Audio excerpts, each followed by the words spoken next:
I got the chance to once again review yesterday's sharing of all the brothers, and it was really a blessing for me to rehear. और मुझे कल एक और बार फिर से मौका मिला कल का संदेश को दोबारा देखने के लिए, और मुझे बहुत ही आशीष हुआ वो संदेश सुनकर. And so the more the brothers open up, the more we can understand the spiritual insight they have received from these days studies.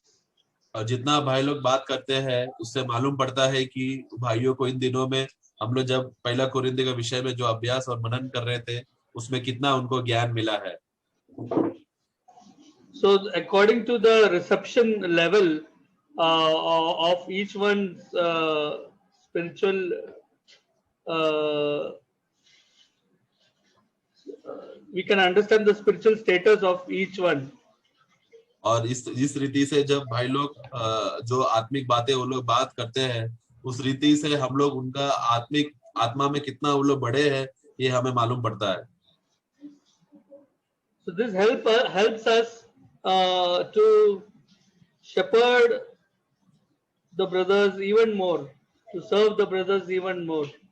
और ये हमें बहुत फायदा होता है, मदद होता है, ताकि हम लोग उस रीति से भाइयों को हम चरवा करके उनका मदद और उनका सेवा करने में हमें बहुत फायदा होता है.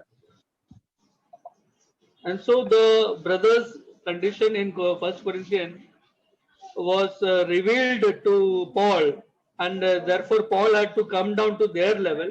It helped them to serve them even better. इसके लिए हम देखते हैं कि पौलुस भी जब पहले कोरिन्थियों में का भाइयों का अवस्था को, उनका दशा को वो समझ पाया, पहचान पाया, और वो उनके दशा में, उनका अवस्था में वो पहुंचा ताकि उनको और अच्छे रीति से नम्र होकर वो सेवा कर सके. And I've been blessed by reviewing, once again hearing everyone's message, Sanjay's message and Bensi's and Pini's and even yours, Jebu's, and it was really a blessing for me. और कल जब चार भाइयों ने, खास संजय ब्रदर और बेंसी ने, फिन्नी ने और जेबू भाई ने, चारों जन ने जब बात किया, वही संदेश को जब मैंने YouTube में मैंने फिर से देखा और मुझे बहुत आशीष उसमें मिला. Those were the points which I never reflected upon in my meditation upon the subject of this Corinthian. Yes, और जब मैं वो बात देखते समय में मुझे एक बात समझ में आया कि जो भाई लोग ने जब कल बात किया था उस विषय में मैंने कभी सोचा भी नहीं था और कभी उस विषय में मेरा कभी मनन हुआ नहीं था. वही बातें भाइयों ने कहा. Bensi's connection with the tent, and he explains about the tent, the definition of how Paul understood the tent. That was really a blessing for me. The tent? Tent. Yeah, right. Sorry. तो कल बेंसी ने जब तंबू के बारे में उस विषय में बात किया था तो एक अलग रीति से वो भाई ने आत्मा का प्रकटीकरण वो दिया, तो जो और उसमें मुझे बहुत लाभ हुआ. And so we need to review the message if possible. Yesterday's message, if everybody goes, take the trouble of going to YouTube and take our time to hear the message, I'm sure it will again rekindle the fire in us, the joy in us. Every brothers were zealous for the truth to be shared. और मैं विश्वास करता हूँ कि अगर सभी भाई लोग इस तरह समय निकालकर एक और बार फिर से YouTube का मदद से अगर वो कल का संदेश को दोबारा देखने जाएंगे तो मैं विश्वास करता हूँ फिर से आपके अंदर से वो ज्वाला जलेगा और आत्मा आपके अंदर कार्य करेगा और प्रभु आपसे बात करेगा. And when some of the earlier messages which I shared, when I reviewed that also, I understood so many mistakes which I committed. So I can understand my weakness, how from reviewing those messages. और सिर्फ मैंने कल का संदेश ही नहीं, मैंने उसके पहले का भी संदेश भी देखा और जो मैं बात किया संदेश दिया वो भी मैंने देखा. वो देखते समय में मेरे अंदर कितना गलतियां थी, कितना कमजोरी था, वो बात को भी मुझे समझ में आया. इस रीति से मैं वो दोबारा देखने से मेरा गलतियों का एहसास भी मुझे समझने के लिए मौका मिला। Not that I taught you all anything wrongly, but there are so many things which the way I presented the truth to you, there was so much of like I'm doing a lot of mistakes in my presenting the truth. और ऐसा नहीं है कि मैंने जो संदेश मैंने बांटा था और प्रभु का वचन जो दिया उसमें कोई गलती है, ऐसा नहीं, परंतु जिस रीति से मैंने वो संदेश को मैंने प्रस्तुत किया, किस रीति से मैंने वो प्रकट करके दिया, वहां पर उसमें बहुत गलतियां था जो मैं पहचान पाया। उस बातों में था, संदेश में कुछ नहीं था।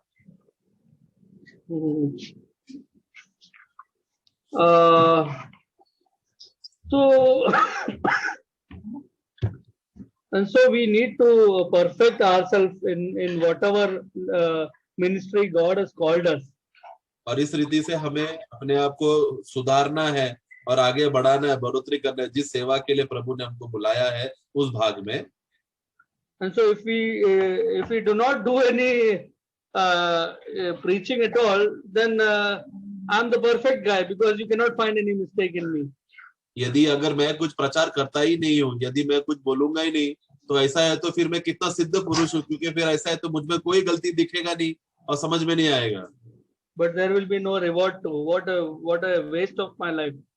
परंतु अगर ऐसा मैं शांत रहा तो फिर मुझे कोई भी प्रतिफल नहीं मिलेगा, तो फिर मेरा जीवन का जो मैंने जिया वो कितना एक नुकसान वाला जीवन हो गया, हो मुझे हानि उठाना पड़ेगा। It's like the person who hidden the talent which he had, one single talent God gave him. Even that which he had instead of investing, he goes and hides it under the mud. ये उस सेवा के उस नौकर के समान है जिसको मालिक ने, राजा ने उसको एक टैलेंट दिया, उसको खर्चा करने के बजाय उसने उसको छुपा के रखा और उसके जिसके वजह से उसको प्रतिफल आखिरी में नहीं मिलता। Beloved, I just want to share with you today in short time what I have been perceiving from the readings of and meditation of chapter 3 and 4. और इसके लिए प्रियो, मैं कुछ समय के लिए अध्याय 3 और अध्याय 4 से जब मैं मनन करते समय में जो बात प्रभु ने मुझे प्रकट करके दिया वो बातों को मैं बांटू।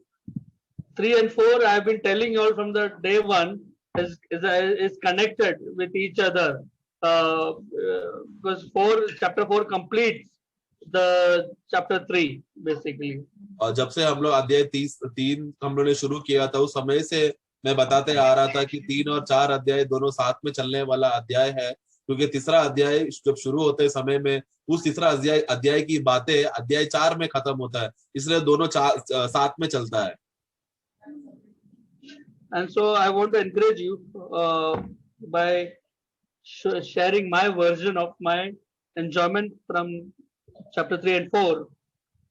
और मुझे प्रभु में मिला हुआ जो आनंद जो है जो अध्याय 3 और अध्याय 4 पढ़ते समय मिला वो मैं बांटना चाहता हूँ। It has connections with the outline with which what I have shared. और हाँ, और ये जो बातें मैंने पार्श्वभूमि जो मैंने पहला दिया था उसके आधार पर वो जुड़ा हुआ बात है। रूपरेखा रूपरेखा का। Whenever we are sharing, it should not go out of the context of what Paul meant when he wrote that. हाँ, और हम एक बात जब हमें ध्यान में रखना है कि जब हम लोग प्रभु का वचन बांटते समय में, खास रूप में इस समय में हम कोरिन्थियों का पुस्तक को हम देख रहे हैं, तो ये पुस्तक में हम जो भी बांट रहे हैं पौलुस ने जो उद्देश्य किया था उस उद्देश्य से हम लोग बाहर नहीं जाना चाहिए। So there are basically 3 category of people or 4 category of people which Paul is trying to bring in the scene here. तो यहाँ पर पौलुस यहाँ पर कम से कम 3 या 4 प्रकार के लोगों को वो अब चित्र के द्वारा उसमें अध्याय के द्वारा प्रकट करके बता रहा है। First is he has a case to defend himself. He has himself in his mind to present his case. सबसे पहले बात वो अपने आप को ही वो सामने रखकर अपना जो बातें हैं उसको वो प्रस्तुत कर रहा है।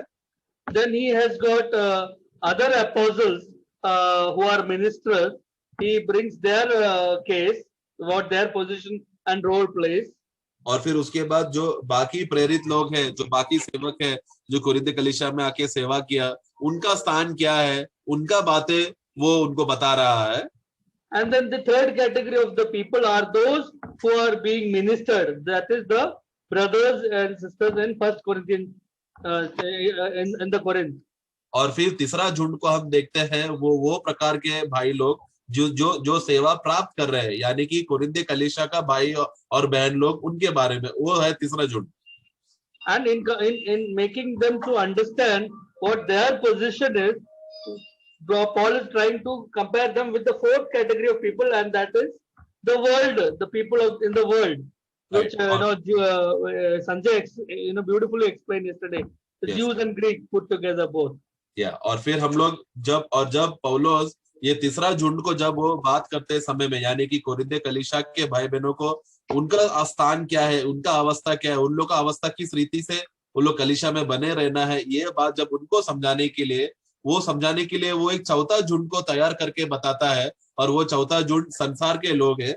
ये बात का विषय में हमने कल भी भाई संजय ब्रदर के द्वारा बहुत अच्छे रीति से हमने देखा। वो और कोई नहीं, यूनानी और यहूदी लोग है, और वो लोग क्या प्रतिबिंबित करते हैं, क्या दर्शाते हैं। इस तरह का 4 प्रकार का झुंड को हम देखते हैं। Now, so we know that from the readings of previous chapters, chapter 1 and 2, we'll take one verse to highlight the context of this subject in chapter 3 and 4. और तीसरा अध्याय चौथा अध्याय का विषय में समझने के लिए मैं उसके पिछला अध्यायों से मैं थोड़ा वचन का मदद लेना चाहता हूँ, ताकि उसका अवस्था का, वहां का परिस्थिति क्या है, समझ सके। He's in chapter 2 verse 12. उसका 2:12 में जब हम पढ़ते हैं,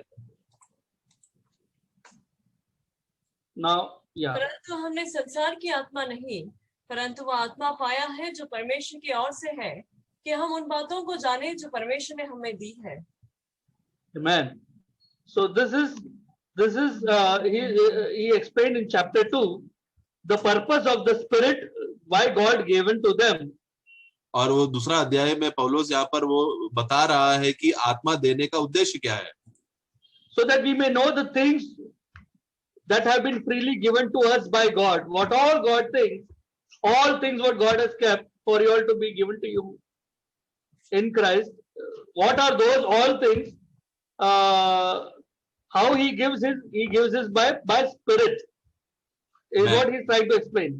परंतु वो विषय को हम देखते समय में कि परमेश्वर ने हमें क्या क्या बातें यीशु मसीह में देकर रखा है, वो सब बातें हम जान सके, इस उद्देश्य से उन्होंने आत्मा दिया है। ये बात समझ सके, हमको मुफ्त में मिला हुआ सब बातें वो हम जान सके। So then he is trying to explain that when we came to you, we did not come with our something from us. We did not bring out and give to you. It was not some wisdom come from us which we produced and given to you, as if we were the owners of those wisdom. और इसके लिए पौलुस वहां पर उनको समझाता है कि जब हम लोग तुम्हारे बीच में आए थे, हम लोग ऐसा कोई मनुष्य का ज्ञान की बातें लेकर नहीं आया, यानी कि ऐसा कुछ ज्ञान की बातें नहीं था कि मैंने कुछ उत्पन्न किया और मेरे से उत्पन्न किया हुआ बातें मैं तुम लोग को दे रहा हूँ, ऐसा नहीं था। हम लोग ने हमारे से कुछ भी उत्पन्न नहीं किया, ये सब परमेश्वर का है करके वो बताता है। And it is the Spirit of God who took from God and given to us.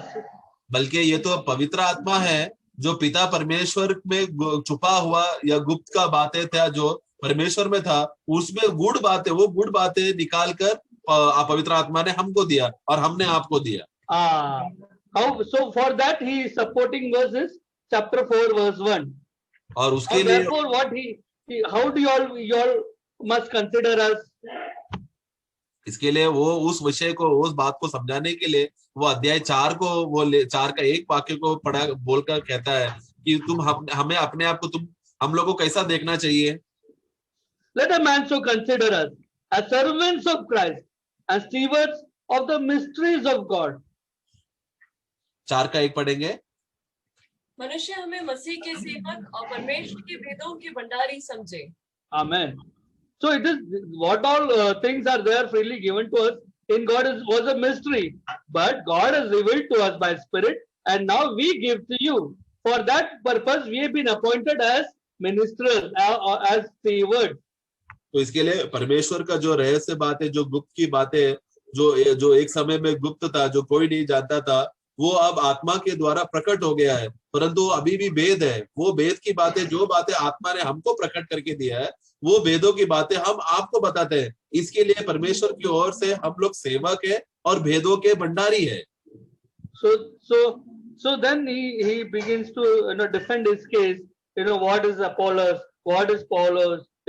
What are we? We are nothing, and everything is Christ. Everything is about God. We just came to you as stewards to you. And in this way, he presents the case beautifully to them, so that their eyes be opened to understand the position of each one of them. The position of Paul, position of Apollos and other ministers, position of the believers in Corinth, and the position of the world. और फिर इस तरह Corinth कलीसिया को वो समझाने के लिए वो पौलुस अपना अवस्था क्या है वो बताता है, और फिर वो बाकी सेवक लोग, अपोल्लोस हो, अब वो कहता है कि अपोल्लोस कौन है, केफा कौन है, पौलो कौन है, हम लोग कोई नहीं, बल्कि सब बातें मसीह है जो जिसने किया है, और हम तो बस भंडारी है, हम लोग तो बस सेवक है, जो प्रभु का ये इस गुप्त की बातों को बताने के लिए हमें बस वो जिम्मेदारी मिला है जो प्रभु ने हमको बताया, प्रकट किया है, वो बातें हम आपको बताते हैं बोलकर। इस तरह वो अपने आप का बात को वो प्रस्तुत करता है, और फिर दूसरा भाग जो बाकी प्रेरित सेवक है उनको प्रस्तुत करता है। और उसी के साथ साथ कोरिन्थ कलीसिया का अवस्था क्या है, किस रीति में उन लोग रहना चाहिए, उनका जिम्मेदारी क्या है, उनको बताता है। और फिर संसार के लोग जो नामधारी लोग हैं उनका अवस्था क्या है वो उनको बताता है। Verse 5, chapter 3, verse 5. 3:5 में हम पढ़ते हैं, which we know. Who then is Paul and who is Apollos? We are just ministers. Ministers of what? Ministers of the mysteries of God. And it is not ours. It has been given to us by God. What can I be proud of and what can Apollos be proud of? Because both Apollos and me, we have given to you something which we also have been given by somebody. So it is not ours. We have also received from someone, like how you are receiving from us. So what is the difference between me and Apollos? Why are you differentiating between me and Apollos? तो इसके लिए पौलुस वहां पर कहता है कि देखो अपोल्लोस कौन है और पौलुस कौन है, हम तो केवल सेवक हैं। यानी कि क्या सेवक किस अर्थ में, क्योंकि प्रभु ने जो बातें, उनका गुप्त की बातें जो हमें उनका गुप्त में था, वो सब बातें भेद के रूप में उन्होंने हमको प्रकट करके दिया। यानी और हमने जो बातें हमको प्रकट हुआ वो बात हमने आपको दिया। मतलब आपको कैसा मिला हमने बताया, क्योंकि आपको हमने प्रकट करके दिया, इसके वजह से हमें कैसा मालूम पड़ा, क्योंकि प्रभु ने हमको प्रकट करके दिया। तो हम दोनों झुंड को कैसा हम लोग को मिला, किसी ने प्रकट करके दिया हुआ बात है जो हमें भी मिला है और आपको भी मिला है। ऐसा नहीं कि हम लोग ने कुछ उत्पन्न करके दिया है। तो मैं हो या अपोल्लो हो, हम दोनों को किसी ने दिया है, हमारा खुद का बात नहीं है। फिर आप लोग क्यों कोरिन्थ कलीसिया के भाइयों क्यों इस तरह का भेदभाव कर रहे हैं कि अपोल्लो बड़ा है या पौलुस बड़ा है? हम भी आप लोग के समान साधारण भाई है, जो बातें हमें प्रकट हुआ है वही बात हम आपको दे रहे हैं। And so therefore let no one glory in men, for all things are yours. No one let not glory in any man. इसके लिए कोई भी मनुष्यों पर तुम लोग घमंड ना करो, बल्कि हम लोग कोई भी, क्योंकि हम लोग सब आपके ही है। And you all also do not glory in yourself, as you have gained more wisdom through than other brothers. If you are more wise than the other brothers, why you all are trying to find yourself superior than others? Whoever has got, it is not yours. You also received from someone. So there is nothing to glory about in anything. Nothing is yours. Everything is of Christ. और हे कोरिन्थियों के भाइयों, तुम लोग भी आपस में तुम लोग घमंड ना करो, एक दूसरे पे प्रशंसा ना करो। ऐसा मत देखो कि वो भाई को ज्यादा प्रकटीकरण मिला, वो बात को कम मिला बोलकर तुम लोग एक दूसरे में तुम लोग तुलना कर प्रशंसा तुम लोग नहीं करना, घमंड नहीं करना। क्योंकि तुम लोगों को जो भी कुछ मिला है वो तुम्हारा खुद का नहीं है, बल्कि तुम्हें भी दिया गया है। इसलिए कोई भी प्रकार का भेदभाव ना करे, किसको कम मिला किसको ज्यादा मिला, इस तरह का तुलना ना करे, क्योंकि हम सबको किसी और के द्वारा ही मिला है, हमारा खुद का कुछ भी नहीं है। Now chapter 4 verse 7. 4:7 में हम पढ़ते हैं। Yeah. 7 में हम देखते हैं, Yeah. क्योंकि तुझमें और दूसरे में कौन भेद करता है, और तेरे पास क्या है जो तूने दूसरे से नहीं पाया? कि तूने दूसरे से पाया है तो ऐसा घमंड क्यों करता है कि मानो नहीं पाया? So now you understanding na, that there was a competition going on, and according to the wisdom, they were trying to glory. There was like superiority complexes going on, तो and अब ये वाक्य से आप लोग समझ में आते हैं कि किस तरह देखो वहां पर भाइयों के बीच में उन लोगों में अभी एक दूसरे में घमंड करने लगा, यानी कि क्या मुझे ज्यादा ज्ञान मिला है कि मैं बड़ा हूं, तुझे कम ज्ञान मिले से तू छोटा है करके इस तरह का ऊंच नीच का भाव ज्ञान के विषय में, बुद्धि के विषय में वो लोग घमंड करने लगे एक दूसरे में। sometimes we will be able to learn from a lower light brother because he may be having certain truth which we may not be possessing. God must have shown in those truths which Yes. we may have not known. और कभी कभी ऐसा हो सकता है कि जो भाई जिसको छोटा ही प्रकाश है, जो विश्वास में कमजोर है, परंतु वो जब बांटते समय में वो एक ऐसा बात बांटा होगा जो कभी हमने जाना भी नहीं होगा, जो कभी हमने सोचा भी नहीं होगा। प्रभु का गहरा बात है, प्रभु ने उसको प्रकट किया होगा, वो अलग बात रहेगा जो मैंने कभी सोचा भी नहीं होगा, परंतु वो भाई को भी प्रभु बता कर दिया है। And there may be some other brothers who are silent, who do not show their wisdom. They outwardly they may show that they are dumb fool, but they are wise enough inside. But then we who are always active in the ministry, we cannot think ourselves that I am more wise and I am more useful and I am more important to God than that brother who is quiet. Right. और फिर हम लोग ऐसा भी नहीं सोच सकते, कभी कभी कुछ भाई लोग कलीसिया में ऐसे भी रहते हैं जो शांत रहते हैं, तो शांत रहने की वजह से स्वाभाविक रीति से मनुष्य क्या सोचता है, देखो ये आदमी शांत है, इसको ज्यादा ज्ञान नहीं है, परंतु पता नहीं प्रभु का दया से उसके अंदर ज्यादा ज्ञान और परमेश्वर की बुद्धि उसके अंदर ज्यादा रहेगा। और दूसरा भाई जो कलीसिया में ज्यादा कामकाज करता है, ज्यादा एक्टिव रहता है, सबके साथ एकदम हमेशा एक्टिव रहने वाला है, वो भाई कभी भी दूसरे भाई जो शांत भाई है बोलकर ऐसे कभी भी एक दूसरे के साथ तुलना नहीं करना है। We all are bikharis. If God gives in our jhola something, praise the Lord. I mean, that is it. I mean, that the bikhari which got the big that day more, he cannot glory himself that I am more wise, I am more superior than you other bikhari. इसके लिए प्रियो, हम लोग सब लोग भिखारी के समान हैं और हमारा झोला सब भिखारी के समान खाली है। वो तो प्रभु का दया है कि प्रभु ने हमको दिया है तभी हमारा झोला भरता है। इसलिए आज मुझे झोले में थोड़ा ज्यादा मिल गया बोलकर मैं घमंड नहीं कर सकता, देखो मैं तुझसे भी ज्यादा अमीर हूँ या मुझे ज्यादा पैसा मिला करके। हम दोनों का अवस्था एक ही समान है, हम दोनों भिखारी है। Now I call you to understand chapter 3 and 4 from the perspective of the mind of Paul. इसके लिए मैं अभी आप लोगों को अध्याय 3 और अध्याय 4 को जिस तरह पौलोस ने जैसा समझा है उसी मनोभावना में, उसी मन में आप लोग भी समझे। While reading chapter 3, it would seem as if he is trying to, correct. If he is trying to correct Corinthian church, but actually that is not the primary thing there. There he is trying to correct his image in front of their eyes.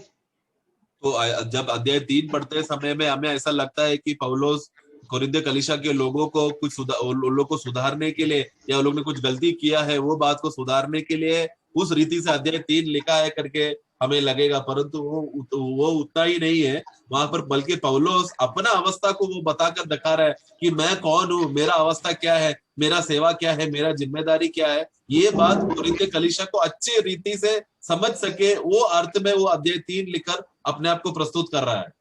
For example, when we read some fearful words, these are fearful. Verse 15, verse 16 of chapter 3. 3 का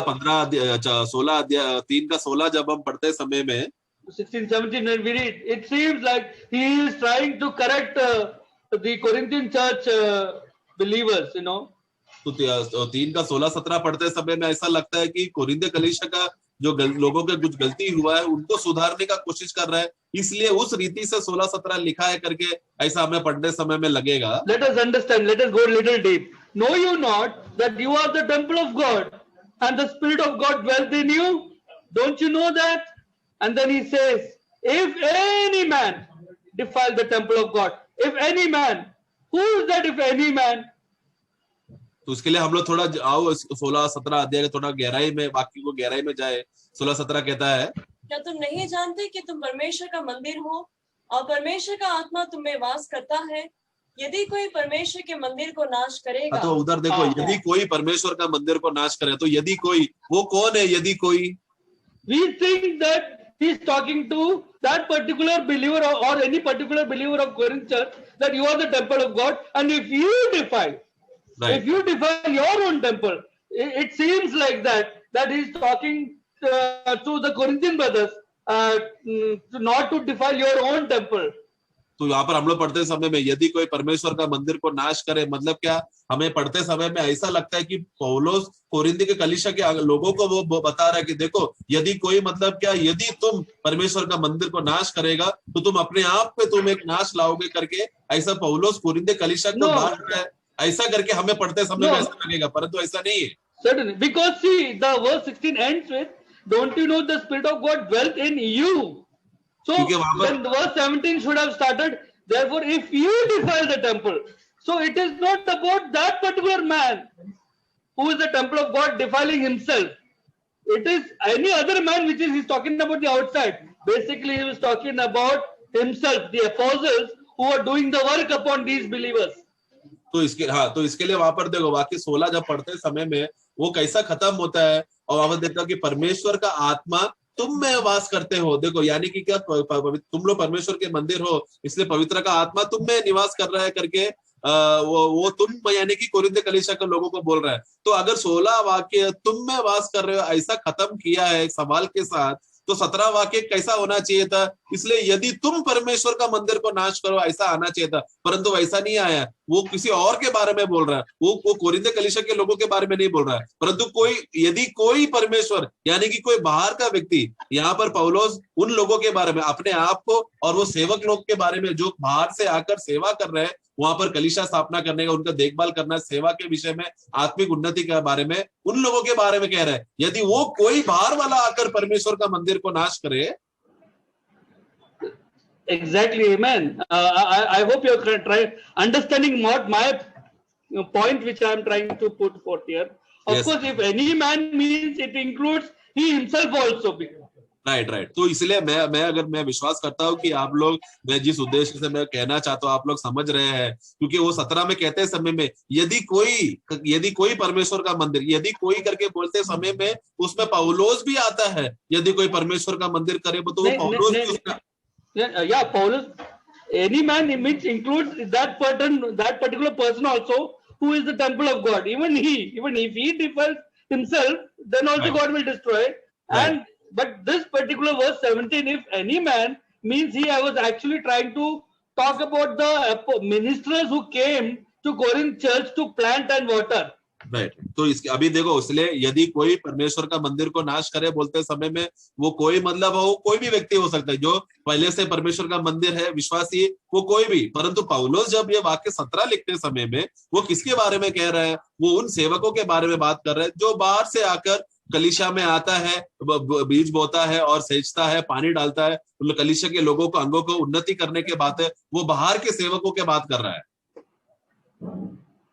See, we need to understand this. Of course, it cannot negate the fact that the person who himself, the Corinthian believer also, he cannot defile, he is the temple of God and he cannot defile himself. That is, he is also included in that. और ये तो बात सच है कि हम लोग ये बात हटा कर रख नहीं सकते कि ये कोई में कोरिन्थ कलीसिया का खुद के अंग के लोग नहीं है करके ऐसा हम लोग नहीं बोल सकते। ये तो हम मानते हैं कि हाँ, यदि कोई परमेश्वर का मंदिर करके वो कोई करके बोलते समय में कोरिन्थ कलीसिया का अंग का व्यक्ति भी उसमें मौजूद है। Because I am the temple of God and I have no right to defile this temple. I will be accountable.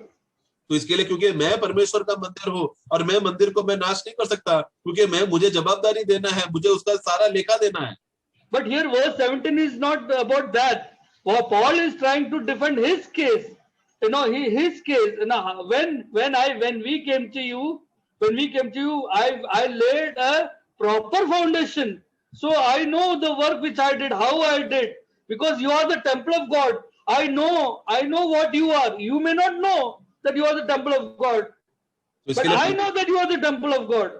परंतु पौलुस वहां पर बताते समय में वो अच्छी तरह से जानता है कि वो क्योंकि वो कहता है कि मैं वो राजमिस्त्री हूँ जो सबसे पहला वहां पर नींव डाला, और मैं जानता हूँ कि तुम लोग परमेश्वर के मंदिर हो, इसलिए मैं वहां पर तुम्हारे बीच में आते समय में या हमारे सेवक लोग आते समय में हम लोग किस रीति से सेवा किया है करके ये बात का अच्छा बोध ये पौलुस को था।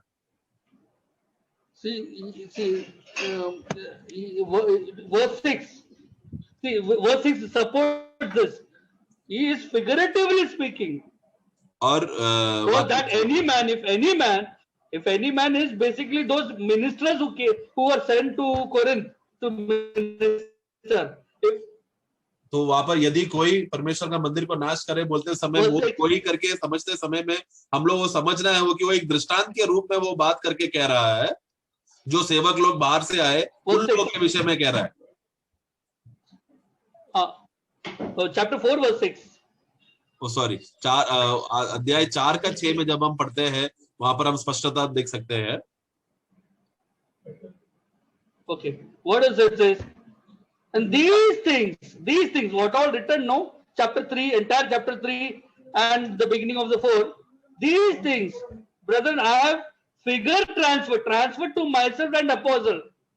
This is figuratively we spoke about our ministry, the role which you have played. You all are differentiating between me and Apollos, no?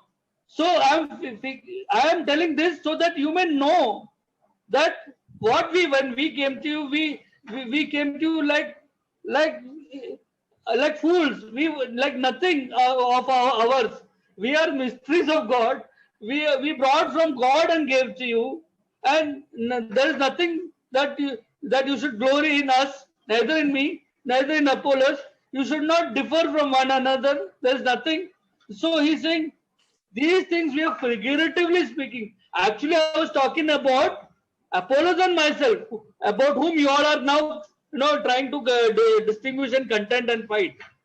तो वहां पर देखो वाक्य 6 का शुरुआत में वहां पर पौलुस देखो क्या कहता है, इसलिए हे भाइयों मैंने इन बातों में तुम्हारे लिए अपने और अपोलोस की चर्चा दृष्टांत की रीति पर कही है। यानी कि वो क्या इन बातें मतलब ये कौन सा इन बातें आया, यानी कि पहला अध्याय, दूसरा अध्याय, तीसरा अध्याय और 4 का 1 से चौथा अध्याय के 1 से 5 तक, यानी कि ऊपर की जो बातें हैं वो इन सब बातें क्या है वो वहां पर पौलुस वहां पर दृष्टांत की रीति से उनको कहा कि उन लोगों को समझाने के लिए एक दृष्टांत, एक मुहावरा के रूप में था, दृष्टांत की रीति में था। परंतु मैं किसके बारे में कह रहा था, तुम लोग जो इतना समय से जो भेदभाव कर रहे हो कि ये भाई बड़ा है, वो भाई बड़ा है, ये श्रेष्ठ है, वो श्रेष्ठ है, हमें मेरा और अपोलोस के बारे में, उसका चर्चा के बारे में मैं बता रहा हूँ, तुम लोगों को मैं बताना चाहता हूँ, वो मैंने आपको दृष्टांत की रीति से बताया है।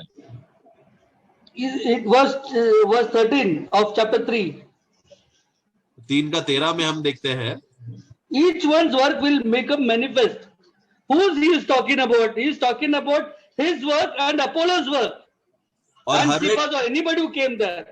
और हर एक काम का प्रकट हो जाएगा। यह किसके बारे में हर एक का काम प्रकट होगा, किसके बारे में बोल रहा है, वो सेवक लोग जो आपके बीच में आके सेवा किया, यानी कि मैं, पौलुस और अपोलोस और केफा और जो कोई भी आपके बीच में सेवा करने के लिए आया, उन सबका काम प्रकट होएगा एक दिन। It is about them. It is the reward talking about Paul. It is reward talking about what Apollos. That day it will reveal how I did and how Apollos did. Today you all do not judge me and put down me. तो इसके लिए पौलुस वहां पर Corinth कलीसिया को ये बात समझाने देख रहे कि तुम लोग आज न्याय करके किसका, कोई भाई का आत्मिक उन्नति का आज तुम लोग न्याय करके मत बताओ, क्योंकि आज हम लोग वो नहीं कर सकते। वो न्याय करने वाला प्रभु है और वो प्रतिफल मिलने का दिन में मालूम पड़ेगा किसने कैसा सेवा किया, मैंने कैसा सेवा किया, अपोलोस कैसा सेवा किया। ये सब बातें उन दिनों के लिए प्रकट करने के लिए। तुम लोगों का काम नहीं है कि तुम लोग अपोलो का झुंड बनाकर अपोलो को बड़ा करे या पौलुस का झुंड बनाकर पौलुस का ये करे। तुम लोग का काम वो नहीं है, बल्कि वो दिन वो हमारा सारा काम उस दिन प्रकट होएगा।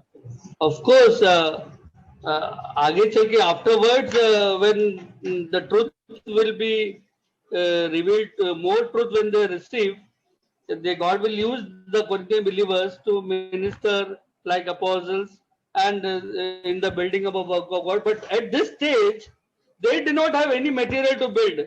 They are the field upon whom the apostles are working. So this work in verse 15 is not talking about the work of the Corinthian believers. he is actually trying to prove his case towards them. Why are you judging my work now? Why and how you considered that I am poor, I am weaker than Apollos, or Apollos is better than me? No, each one's work will be tested on that day. Because see, it's written, see how he explains in verse 9. तो इसके लिए वहां पर पौलुस वहां पर बताना चाहता है कि तुम लोग देखो, ये काम तुम्हारा नहीं है कि तुम लोग न्याय करके परख के बताए कि कौन सा सेवक तुम लोग के बीच में श्रेष्ठ है और कौन सा बड़ा है, कौन सा छोटा है, परंतु ये उस दिन प्रकट होगा, उस दिन मालूम पड़ेगा, उस दिन उसका काम जब जल जाएगा तो मालूम पड़ेगा कि उसका प्रतिफल क्या है। उस दिन अगर उसका काम बना रहेगा तो क्या है, वो उस दिन मालूम पड़ेगा।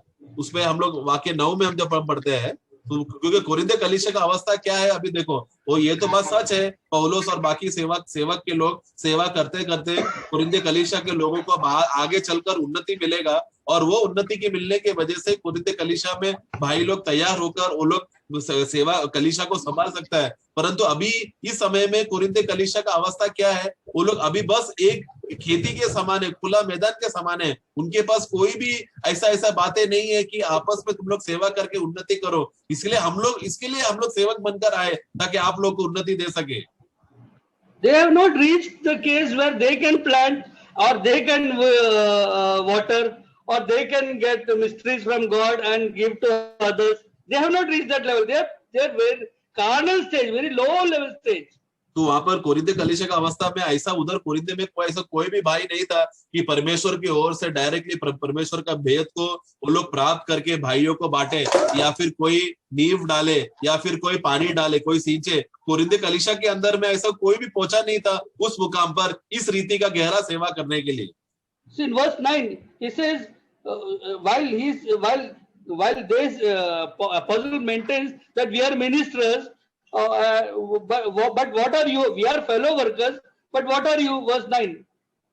वहां पर देखो, We are not fellow workers, but what is your position? तो वहां पर देखो, पौलुस वहां पर बताते समय में सेवक लोग के बारे में वो बताता है कि वो लोग सेवक लोग का अवस्था क्या है और तुम लोग कौन हो करके बताता है। देखो वहां पर We read verse 9. वाक्य 9 में हम पढ़ते हैं कि क्योंकि हम परमेश्वर के सहकर्मी हैं। ये पौलुस और बाकी सेवकों के बारे में बात कर रहे हैं। परंतु तुम कौन हो? तुम लोग केवल परमेश्वर की खेती हो। खेती। So first is he is typifying the Corinthian believers. He is typologically he is trying to tell them that you are a field. तो यहाँ पर presenting that you are like a field upon which like a farmer is working and planting. That work which we are doing, it's like that. तो इसलिए पौलुस यहाँ पर सबसे पहला कोरिन्थ कलीसिया के लोगों को दृष्टांत के रूप में क्या कहता है, देखो तुम लोग सिर्फ एक खेती के समान हो। खेती में क्या होता है, किसान आकर तुम पर खेती के ऊपर काम करता है, तो खेती कुछ नहीं करता है, वो तो किसान है जो काम करता है। कोई खेती के पास ऐसा कुछ भी सामर्थ्य नहीं है कि खुद से बीज डालकर खुद से उगाकर कुछ बड़ा काम करे। खेती वैसे ही जगह रहता है, वो किसान आकर काम करता है। तो कोरिन्थ कलीसिया को दृष्टांत में बता रहा है कि तुम अभी तुम्हारा अवस्था क्या है, तुम लोग अभी भी शारीरिक हो, तुम्हारे इसमें तुम लोग अभी भी खेती की दशा में ही हो तुम लोग। But I planted and apostle watered. Okay, we did this work, but each one's work will be tested. How I did, and according to that, we will have reward. The work was done not by the Corinthians. The work was done by Apostle Paul and other apostles. So here the laborers are not Corinthians. So please understand. Therefore, the subject of reward and the temple is basically is not talking about Corinthian way. The case is his case, which he is trying to present. Yes, Why you all are differentiating between me and Apollos? तो इसके लिए यहाँ पर पौलुस वहां पर उनको समझाने के लिए कोशिश कर रहा है। जब सहकर्मी का बात आते समय में, हम परमेश्वर के सहकर्मी है बोलते समय में, वो सहकर्मी वहां पर कोरिन्थ के कलीसिया के कोई भी लोग वो सहकर्मी का भाग में नहीं आता, क्योंकि वो लोग सिर्फ खेती है। वहां पर सिर्फ पौलुस और अपोल्लोस वो लोग ने आकर किसान के रूप में वो लोग ने राजमिस्त्री के समान आकर वो लोग ने कार्य किया, और हमने जो कार्य किया, जो सेवक लोग ने आकर काम किया, उसका प्रकटीकरण कब होगा, उसका प्रतिफल कब मिलेगा? वो तो उस दिन मिलेगा, वो तो उस दिन मालूम पड़ेगा। मैंने जो काम किया कितना टिका है, कितना जल गया, वो उस दिन मालूम पड़ेगा। तुम लोग आज उसमें न्याय करके तुम लोग बीच में मत पड़ो, तुम लोग बस खेती हो। हम लोग ने खुद आकर, पौलुस ने आया, अपोल्लो आकर, हम लोगों ने आकर तुम्हारे बीच में सेवा किया। God will judge Apollos according to how he did, God will reward him. God will judge me also how I did, and God will reward me. परमेश्वर रहेगा जो अपोल्लोस को न्याय करेगा, और अपोल्लोस ने जैसा काम किया उसको प्रतिफल मिलेगा। उसी तरह परमेश्वर मेरा भी न्याय करेगा, और मैंने जैसा काम किया है उसका प्रतिफल मुझे देगा।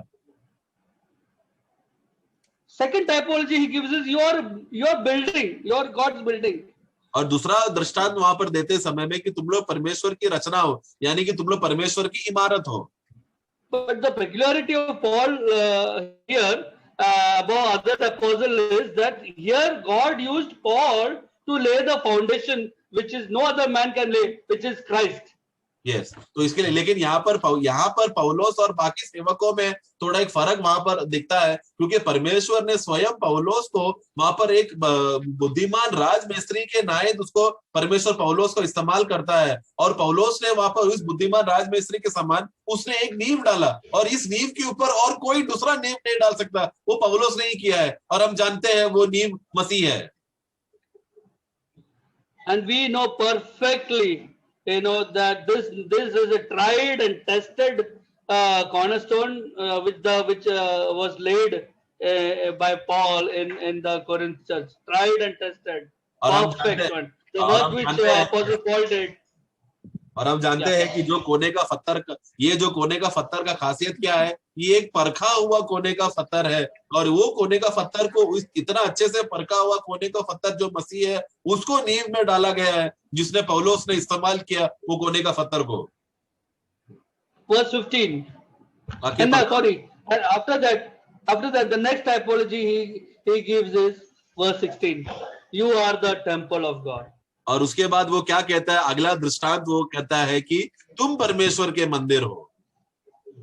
First is you are the field, second is you are the building, God's building, third is you are the temple. तो वहां पर देखो अभी इस तरह का उसने तीसरा दृष्टांत इस्तेमाल किया। पहला दृष्टांत क्या कहता है कि हे कोरिन्थियों मंडली के लोगों, तुम लोग केवल खेती हो। दूसरा दृष्टांत कहता है कि तुम लोग परमेश्वर के इमारत हो। तीसरा कहता है कि वाक्य 16 में कि तुम परमेश्वर के मंदिर हो।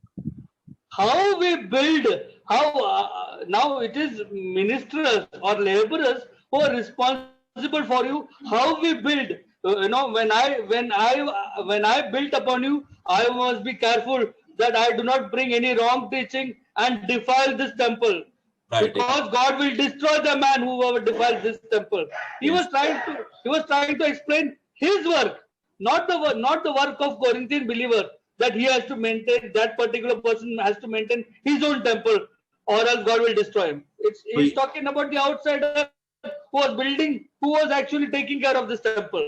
राइट। तो इसके यहाँ पर देखो, तो जब पौलोस यहाँ पर तीसरा दृष्टांत इस्तेमाल करते समय में, तीसरा दृष्टांत वो क्या इस्तेमाल करता है कि हे कोरिन्थियों मंडली के लोगों, तुम लोग परमेश्वर के मंदिर हो। तो ये अभी मंदिर में जो मंदिर रहते समय में, मंदिर में बांध काम का करने का जिम्मेदारी कौन रहता है? वो वहां पर याजक लोग हैं, जो मंदिर का सेवा करने वाले लोग हैं। और वो सेवक लोग कौन थे? जो मंदिर में आके सेवा कर रहे थे, वो मंदिर को बढ़ा रहे थे, मंदिर को बांध काम कर रहे थे।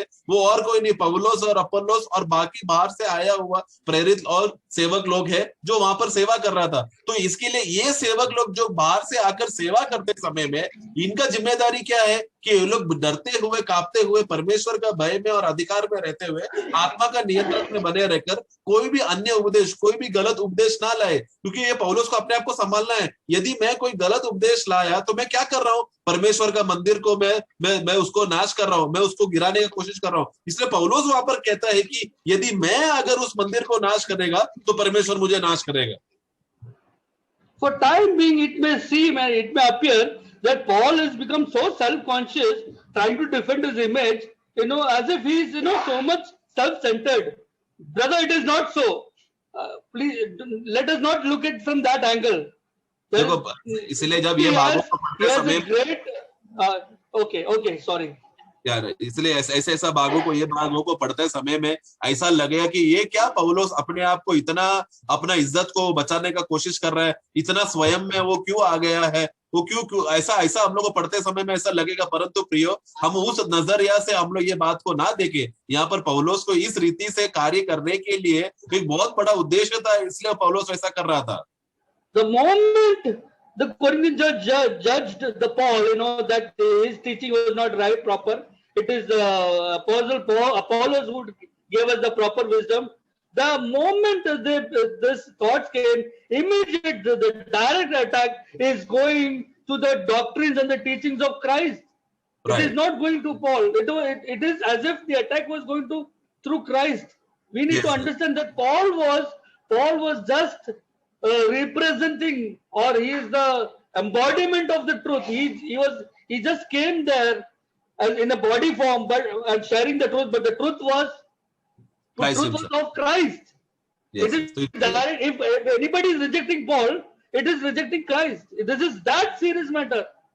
तो इसके लिए पौलुस वहां पर इस रीति से वो क्यों उनको बताने का कोशिश कर रहा है, क्योंकि जिस दिन जिस पल कोरिन्थी कलीसिया में भाइयों सेवकों के बीच में भिन्नता आया कि उन लोगों को बोलने लगे, देखो अपोलोस जो पौलुस जो बोल रहा है वो सही नहीं है, परंतु अपोलोस जो बोल रहा है वो ज्यादा सही है करके, वो ज्यादा सच्चाई बोल रहा है, वो ज्यादा गहराई बोल रहा है। अब पौलुस में नहीं, इस तरह का भिन्नता वो लोग में बीच में आते समय में और फूट आते समय में, उस समय में पौलुस किस बात का डर वहां पर था, क्योंकि पौलुस अच्छी तरह से समझता था कि पौलुस जब वहां पर आके बात करते समय में वो पौलुस ने ही बात किया, बल्कि जो भी सच्चाई वो बोला है वो तो उसको जो मिला हुआ बात था उसने प्रकट किया, यानी कि वो सच्चाई मसीह है। इसलिए जो कोई पौलुस को टुकरा रहा है वो वास्तव में पौलुस को नहीं टुकरा रहा है, वो बल्कि वो मसीह को टुकरा रहा है जो पौलुस ने आकर उनको दिया। पौलुस वहां पर क्या है, एक दूत के समान संदेश दिया, उसको पौलुस को एक संदेश मिला और दूसरे हाथ से कोरिन्थे को दिया। वैसा एक सेवा का आदमी था कि पार्सल डिलीवरी करने वाला व्यक्ति के समान था, उसको संदेश मिला और वो संदेश दिया। तो इसके लिए जब कोई अगर संदेश को अगर गलत है करके बोलेगा तो किसको वो लोग गलत बोल रहे हैं, वो व्यक्ति को जिसने पौलुस को संदेश दिया। यानी कि वहां पर जो पौलुस गलत है करके या पौलुस से भी अच्छा अपोल्लोस से करके इस तरह का भेदभाव कर कोरिन्थे कलीसिया में आते समय में पौलुस डर गया, क्योंकि वो गंभीरता समझ गया। वो लोग पौलुस को नहीं टुकरा रहे थे बल्कि मसीह को टुकरा रहे थे। And he says that for this reason, Paul is introducing the subject of reward.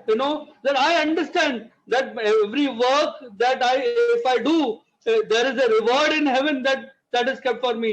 And with that consciousness, with that seriousness, I was among you, and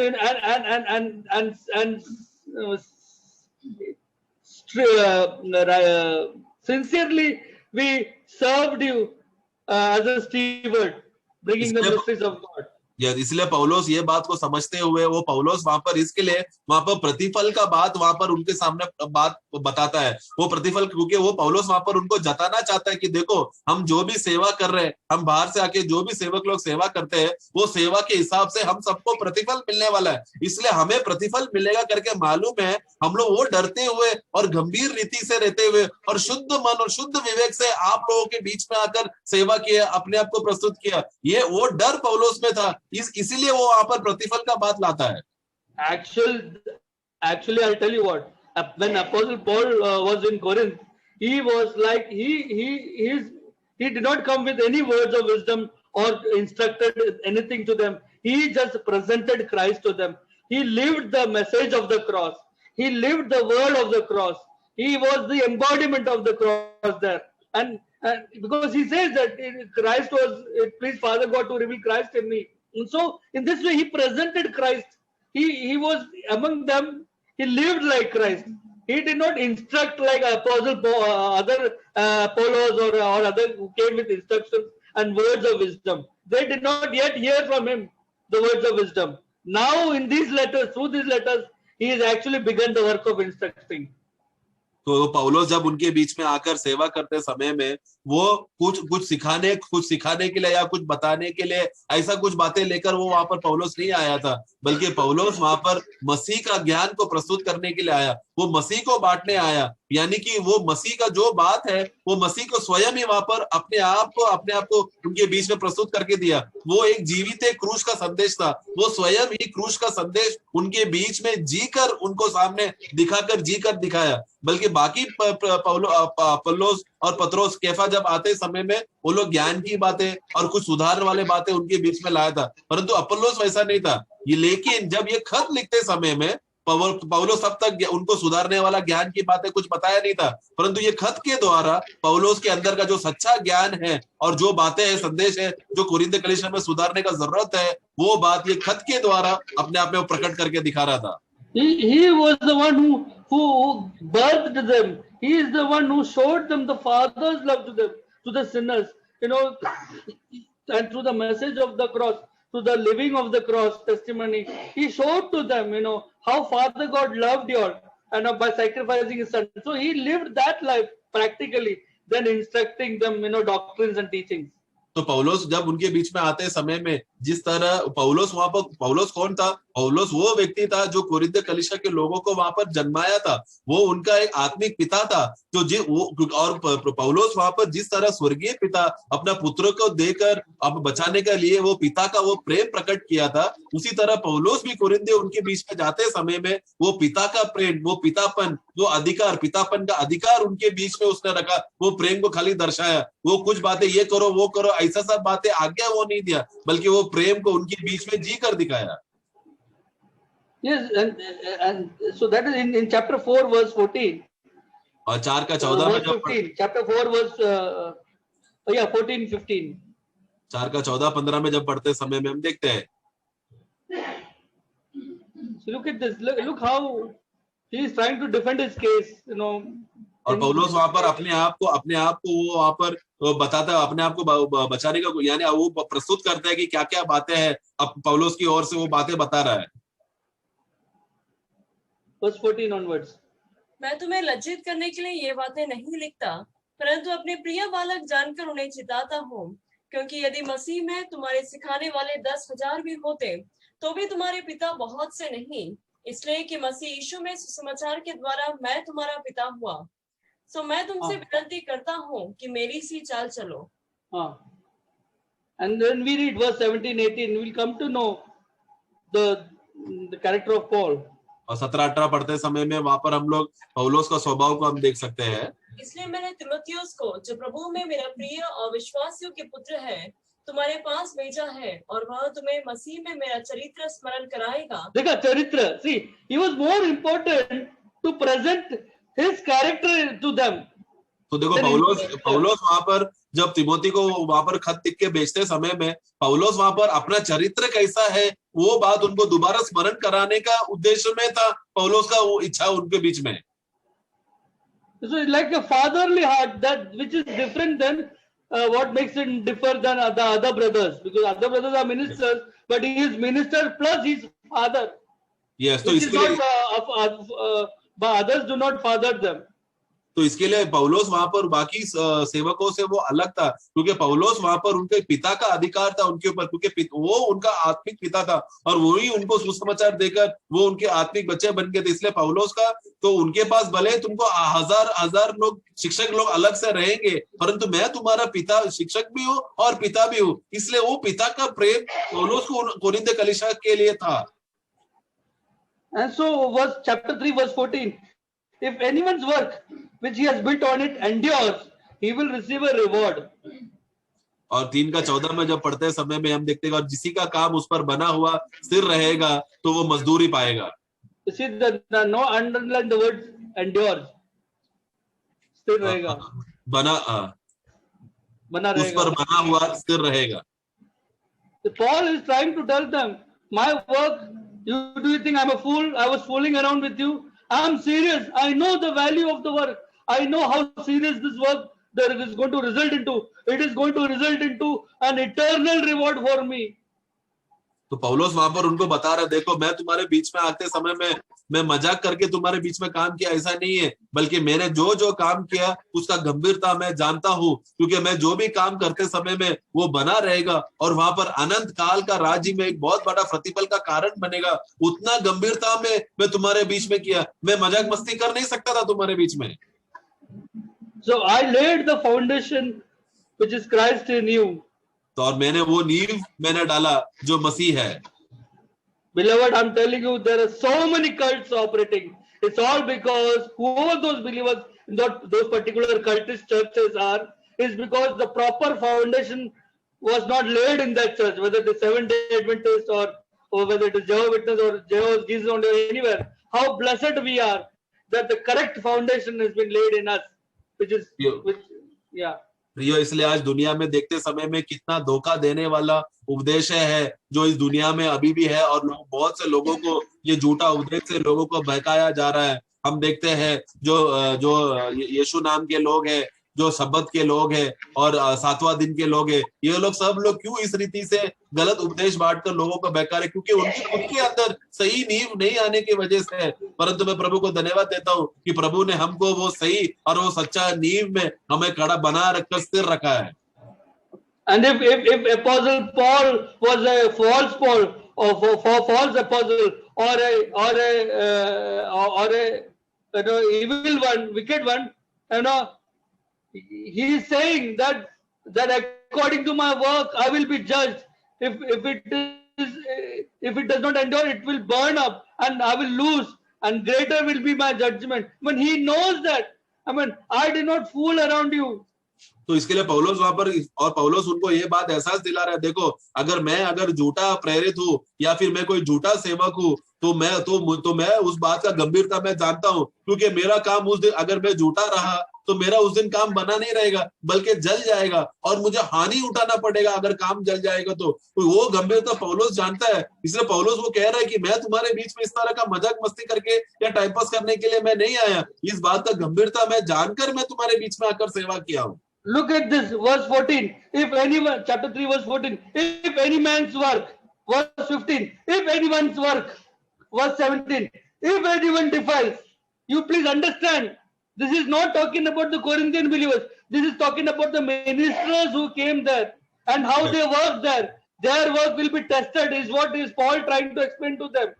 मैं तो इसके लिए वहां पर 14 में देखो जिसका काम, तो वहां पर देखो वहां पर वो कोरिन्थे के बारे में नहीं बोल रहा। फिर वाक्य 15, यदि किसी का काम, वो कोरिन्थे के बारे में नहीं, लोगों के बारे में नहीं बोल रहा। 17 में, यदि कोई परमेश्वर का मंदिर को नाश करे, तो वो कोरिन्थे के लोगों के बारे में नहीं बोल रहा, बल्कि वो सेवक लोग के बारे में बात कर रहा है जो बाहर से आकर उनके बीच में काम कर रहा है, जो बाहर से आकर मंदिर में आकर सेवा करके मंदिर को बढ़ोतरी करने के लिए देख रहा है, वो बाहर के लोगों के बारे में बोल रहा है। I hope you all are one with me. I hope you all are one in the page. What I am trying to tell you all must have understood. और मैं विश्वास करता हूँ और मैं आशा रखता हूँ कि आप, मैं अभी तक जो मैं बताया हुआ बातों में उसमें आप लोग सहमत है और आप समझ रहे हैं मैं क्या बोल रहा हूँ। Of course, today when I read this, if any man defile the temple of God, God will shall destroy him. It is talking to me. I have to take care of this temple. That is for there. That is there. I do not negate that. But when Paul was writing this, we need to understand. We are Bible students. We are studying the book of Corinthians. We need to enter into Paul's mind and understand with what understanding Paul wrote this, with what mindset he wrote this. इसलिए जब हम आज खाली 17 वाक्य अभी ऐसे ही पहला कोरिन्थी 3:17 करके पढ़ो बोलते समय में, और मैंने 3:17 करके पढ़ा, तो यदि कोई परमेश्वर का मंदिर को नाश करेगा, परमेश्वर उसे नाश करेगा। तो जब मैं खाली 17वां वाक्य में पढ़ते समय में ये बात मेरे लिए लागू होता है, क्योंकि ये मैं समझता हूँ कि मैं परमेश्वर का मंदिर हूँ और मुझे अपने आप को संभालना है। मैं इस मंदिर को मुझे देखभाल करना है, मैं उसको अपना मन मर्जी के लिए इस्तेमाल नहीं कर सकता, उसका नाश नहीं कर सकता। ये बात मेरे लिए लागू होता है। परंतु जब मैं कोरिन्थी का पुस्तक को मैं जब पढ़ते समय में, हम लोग यहाँ पर पहला कोरिन्थी का पुस्तक का अभ्यास करने आए हैं, और अभ्यास करते समय में पौलुस का मन का बात क्या है, जिस उद्देश्य से लिखा, वो बात को हमें समझना है। तो पौलुस यहाँ पर बोलते समय में यदि कोई परमेश्वर का मंदिर करके कोरिन्थी का पुस्तक के हिसाब से जब हम पढ़ने जाएंगे, तो वो हमें समझना है कि वो सेवक के बारे में बात कर रहे हैं। At the stage where Corinthian church letter was written, Corinthian believers have not reached the place where they can labor on others. Right, क्योंकि जब पौलुस जब ये खत लिखते समय में, यदि कोई तुम लोग कोई काम करना, तुम लोग परिश्रम करना, ये सब बातें कोरिन्थी कलीसिया के अंदर के लोग अभी तक वो स्तर में पहुंचे नहीं थे कि वो लोग दूसरों के लिए सेवा करें, दूसरों को सहायता करें, दूसरों के लिए वो लोग सींचे, उस मुकाम तक वो लोग पहुंचे नहीं थे। Yesterday, though our brothers talked about watering one another, that is true about us. Yes. We are watering one another. There is no doubt on that, and I was blessed by yesterday's sharing. But when we are studying the Bible, when we are doing Bible study, we need to be very clear from what context the Corinthian was written. इसके लिए कल जब हमने देखा कि हम लोग एक दूसरे को सींचते, एक दूसरे को पानी देते, ये तो सच है भाई लोग। हम लोग आज प्रभु के दया से उस मुकाम में हम लोग पहुंच गए हैं जिसके वजह से हम एक दूसरे को सींच सकते हैं, पानी दे सकते हैं, और वो बात उस विषय में वो बात सही भी है, और ये बात मुझे भी बहुत आशीष मिला जब ऐसा बोलते समय में। परंतु उसी के साथ साथ हम लोग जब ये कोरिन्थी का पुस्तक का अभ्यास कर रहे हैं, उसी के साथ साथ पौलुस क्या उद्देश्य कहना चाहता है उसका भी बातें हमें समझना जरूरी है। दोनों को बैलेंस में रखना है। I hope you all will understand what I am trying to communicate. और Look मैं at verse 17 again. Let us read 17 again. वाक्य If any 17 man हम yeah, sorry. सॉरी हम लोग वाक्य 17 फिर से पढ़ेंगे. If any man defiles, if any man, not if you defile, if any man defiles the temple of God, him, not you, him shall God destroy. For the temple of God is holy, which temple you are. See, it is not he, you are. Here he is saying, if any man defiles the temple of God, him God shall destroy, because you are the temple, not he. See, the words he and you, him and you, we need to understand, divide the scripture properly. Yes इसलिए It's वाक्य talking 17 में about the laborers who are actually called to build the temple. Yes तो आप वाक्य 17 में देखो, यदि कोई परमेश्वर का मंदिर को नाश करेगा, तो वो कोई मतलब कौन है? वो कोरिन्थ के कलीसिया के लोग नहीं है, बल्कि यदि कोई परमेश्वर का मंदिर को नाश करेगा तो परमेश्वर उसे नाश करेगा. देखो जो ये कोरिन्थ कलीसिया के बारे में के लोगों के विषय में नहीं बोल रहा. यदि कोई परमेश्वर का मंदिर को नाश करेगा तो परमेश्वर उसे नाश करेगा. क्यों? क्योंकि परमेश्वर का मंदिर पवित्र है और वह तुम हो. देखो अभी इधर देखो किस तरह पौलुस तुम और वे, कोई और, किसके बारे में देखो वो फर्क वहां पर बता रहा है. तो कोई और परमेश्वर का मंदिर में आके नाश करने के विषय में वो सेवकों के बारे में बात कर रहा है, परंतु मंदिर कौन है? वो तुम हो. और परमेश्वर नाश करने का किसके बारे में बोल रहा है? उसे नाश करेगा जो बाहर से आकर तुम्हारे बीच में सेवा किया, लेकिन मंदिर तुम हो. Otherwise the words would have been of Paul would be, which temple he is. अगर ऐसा होता तो अगर क्योंकि नहीं तो फिर क्या बोलना चाहिए था? यदि कोई परमेश्वर का मंदिर को नाश करेगा, क्योंकि परमेश्वर का मंदिर पवित्र है, जो वो लोग हैं जो नाश करेगा वो उनको बोलना, उनके विषय में बोलना चाहिए था. परंतु ये इस रीति से लिखते समय में हमें समझ में आता है, जो मंदिर तुम हो बोलते समय में मंदिर वो कोरिन्थ कलीसिया के लोग हैं, परंतु कोई जो नाश करेगा वो बाहर से आने वाले लोग हैं. See that, so we see now we have finished with the third category of people. We saw Apostle Paul, we saw Apollos, we saw believers. Now believers are what? Believers are field, God's building, God's temple. Second is previous to that we saw ministers. They are laborers, they are temple builders, they are farmers. So see, you please understand and divide the word properly. Okay. इसके लिए अभी देखो, अभी हम लोग ने वो तीन प्रकार के झुंड के लोगों को हमने देखा.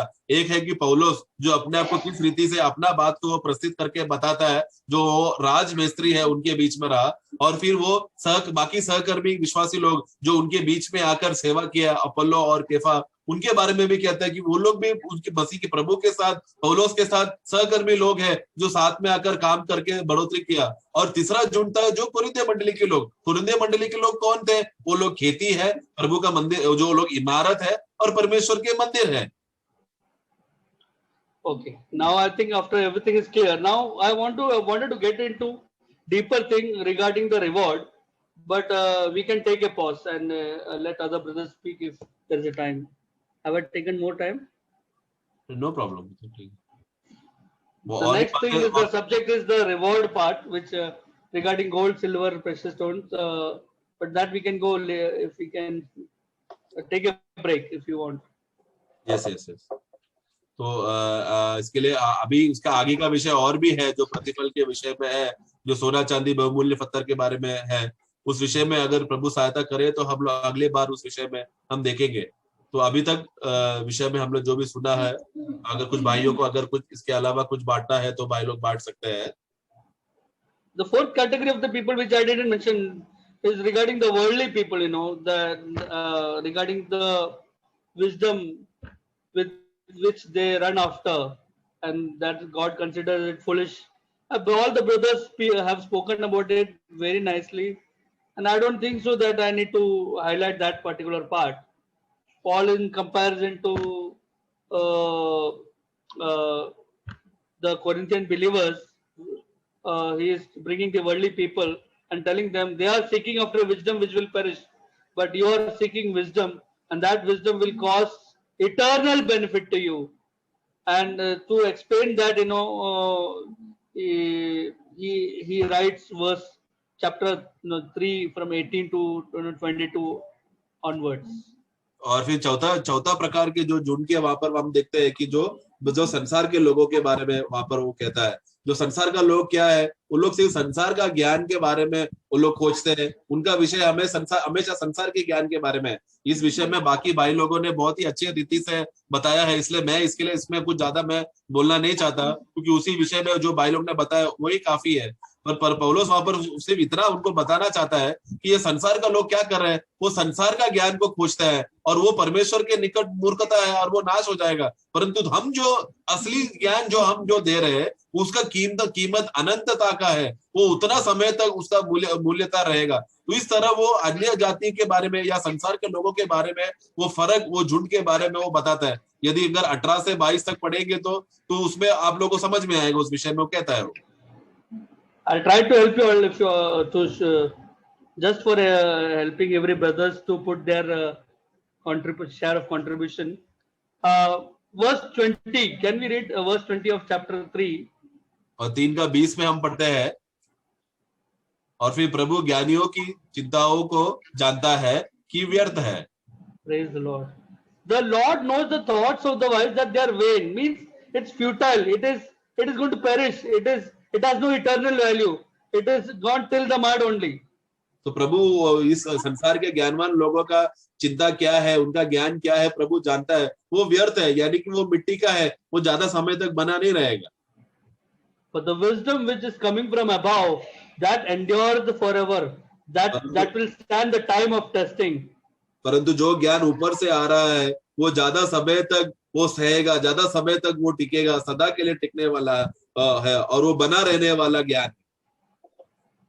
You know, the peculiarity of the worldly wisdom is, there is a craftiness in them. There is a in every wisdom what they are seeking, there is a craftiness. It is only for their own self benefit, selfishness. संसार का ज्ञान के विषय में आते समय में उसमें एक खासियत है जो संसार के ज्ञान में है, या संसार के ज्ञान के लोग जो इकट्ठा करने की कोशिश करता है। संसार का ज्ञान में क्या है, उसमें एक अलग प्रकार का चतुराई है या एक चालाकीपन है जो लोग अपने फायदे के लिए वो ज्ञान को इस्तेमाल करता है।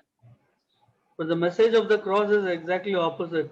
It is losing oneself in order to gain Christ. It is losing oneself in order to gain other brother towards Christ. परंतु क्रूस का संदेश बोलो तो इसका एकदम विपरीत और उल्टा है। क्रूस का संदेश कार्य करते समय में क्या होता है, हम अपने आप को हम नकारने लगते हैं ताकि हम मसीह को पा सके। हम अपने आप को नकार कर नम्र करते हैं ताकि हम लोग नम्र और झुक जाए और दूसरा भाई लोग उसका फायदा उठा सके। ये है क्रूस का संदेश। Verse 19. For the wisdom of the world is foolishness with God.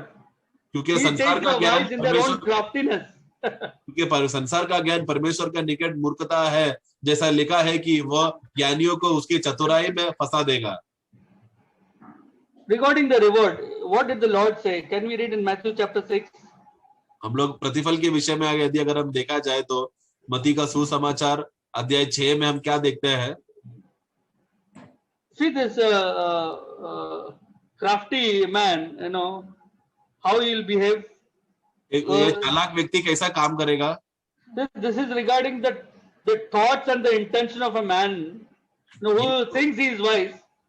ये तो उस व्यक्ति के बारे में है जो उसका विचार और जो संकल्प जो करता है, जो अपने आप में सोचता है कि वो एक चालाक व्यक्ति और होशियार व्यक्ति है करके।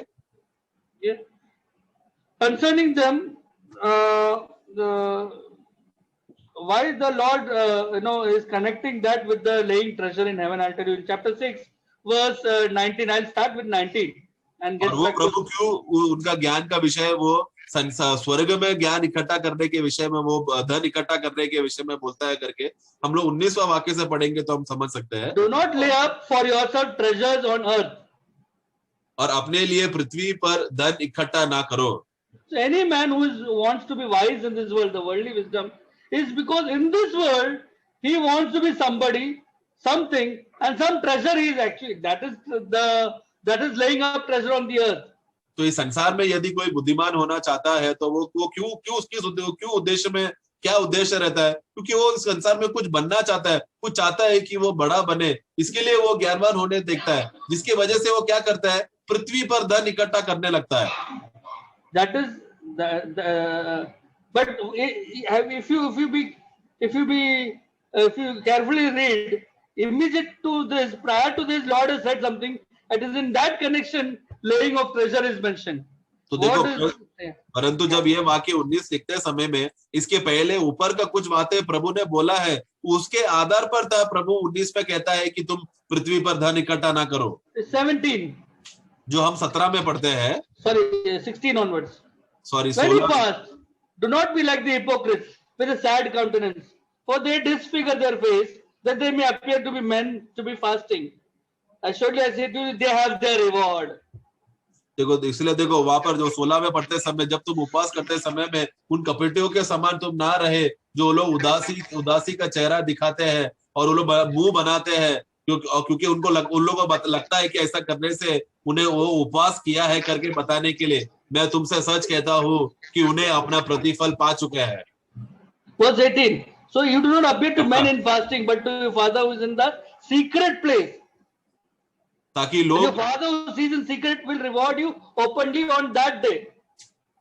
वाक्य 18 पढ़ेंगे। ताकि लोग नहीं, परंतु तेरा पिता जो गुप्त में है तुझे उपवास ही जाने। इस दशा में तेरा पिता जो गुप्त में देखता है तुझे प्रतिफल देगा।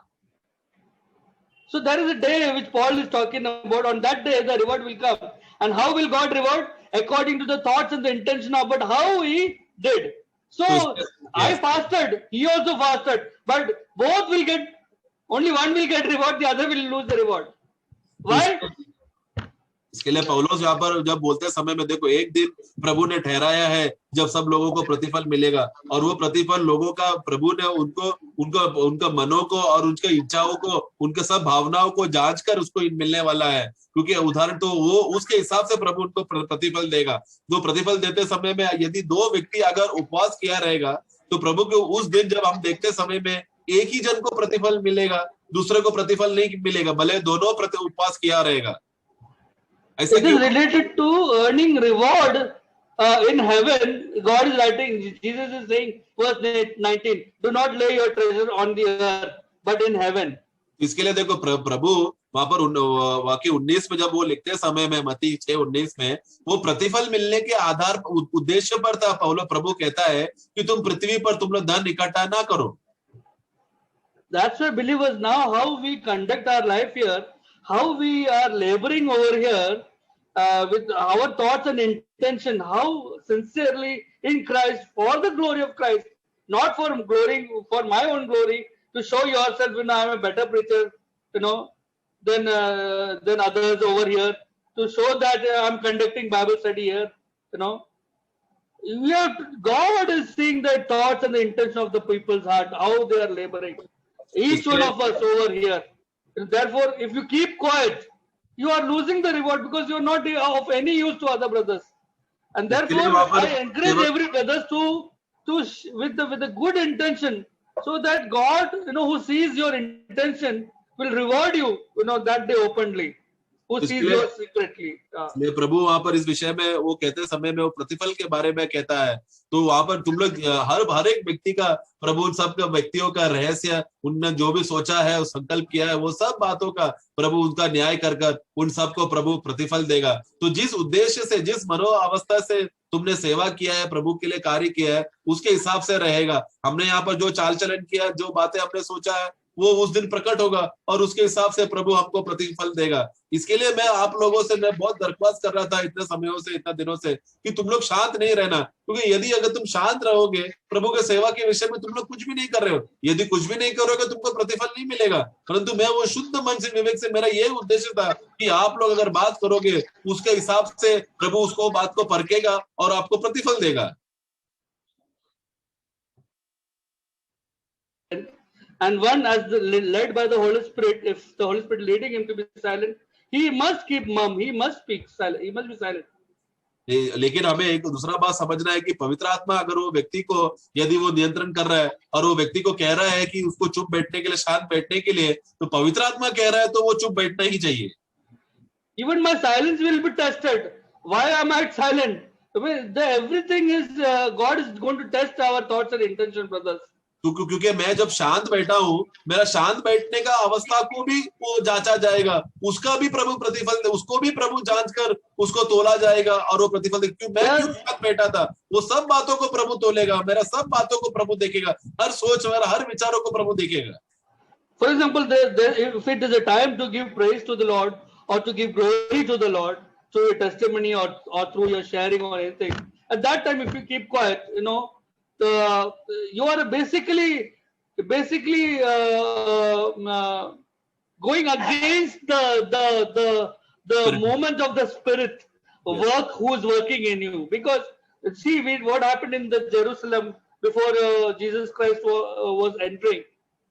तो इसके लिए देखो, यदि अभी उदाहरण में कलीसिया में जब एकत्र होते हैं समय में, जब आराधना का समय होता है, यानी कि हम लोग आवाज उठाकर प्रभु का महिमा करने का समय है, तो आत्मा हमको प्रेरणा करते समय में हमको उस बात के विषय के लिए, प्रभु को स्तुति करने का अवस्था के लिए आत्मा हमको प्रेरणा करते समय में, उस समय में यदि अगर मैं चुप बैठूं तो मैं क्या कर रहा हूं, आत्मा का बहाव, जिस आत्मा मुझे बहाव लेकर आगे लेके जाकर प्रभु का सेवा के लिए या प्रभु का आराधना करने के लिए मुझे इस्तेमाल कर रहा था, वो बहाव को मैं रोकने की वजह से मुझे उसका सजा मुझे उठाना पड़ेगा, यानी कि उसका वो प्रतिफल मुझे नष्ट होगा। उदाहरण के लिए जब प्रभु यरूशलेम में प्रवेश करके आते समय में, so we see that the whole crowd was singing Hosanna, Hosanna and praising the Lord, and everybody was praising, and Pharisees and they people, scribes come and said, ask them to shut their mouth.